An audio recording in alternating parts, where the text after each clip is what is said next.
నేను అక్వారంగంలోకి రావాలని నిర్ణయించుకున్న రోజే నాకు ఒక స్పష్టమైన ఆలోచన వచ్చింది. నాకు తెలిసినంత వరకు నేర్చుకుని రైతులకు ఉపయోగపడే మార్గాన్ని కనుక్కోవాలి. అలా నా తండ్రి గారి ప్రోత్సాహం నాకు వెన్నెముకగా నిలిచింది. నేను తెలుగు రాష్ట్రాల వ్యాప్తంగా అనేక ఫామ్స్‌కి వెళ్ళాను. ప్రతి ఫామ్‌లో ఒక కొత్త అనుభవం.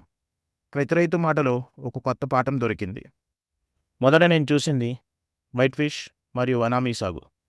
చూడడానికి లాభదాయకంగా అనిపించిన వాస్తవం అయితే వేరే ఉంది. సీడ్ ఫీడ్ ఖర్చు ఎక్కువ అవుతుంది.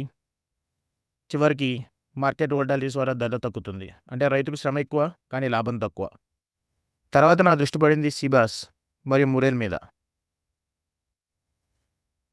సీబాస్ అనగా పండుగప్ప అనేది నిజంగా రాజసమైన చేప. కానీ దాన్ని సాగు చేయడం చాలా పెద్ద సవాలు. చాలా తక్కువ డెన్సిటీలో వేయాలి. నీటిలో డిజాల్వ్డ్ ఆక్సిజన్ లెవెల్స్ ఎక్కువగా ఉండాలి. చిన్నపాటి నీటి మార్పే మాస్ మోర్టాలిటీ కారణం అవుతుంది. అంటే కాస్త జాగ్రత్త తగ్గినా మొత్తం కష్టం వృధా.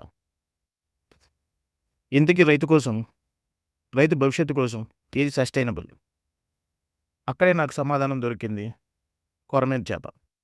కొరమేను చేప అనేది రైతు స్నేహితుల్లా ఉంటుంది. నీటిలో పారామీటర్స్ మారినా అది తట్టుకుంటుంది. సులభంగా చావదది. చివరి వరకు పోరాడుతుంది. టెక్నికల్‌గా ఎక్కువ జాగ్రత్తలు అవసరం ఉండదు. అందుకే నేను గుర్తించాను. రైతుల భవిష్యత్తు కోసం, స్థిరమైన సాగు కోసం మురెల్ సరైన ఎంపిక. ఫ్రెండ్స్, ఈ ప్రయాణం నాకు ఒక పాఠం నేర్పింది. ఒకవేళ మనం ఆక్వారంగంలో సస్టైనబుల్ జాతులను ఎంచుకుంటే అది కేవలం వ్యాపారం కాదు.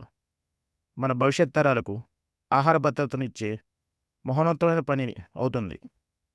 Thank you.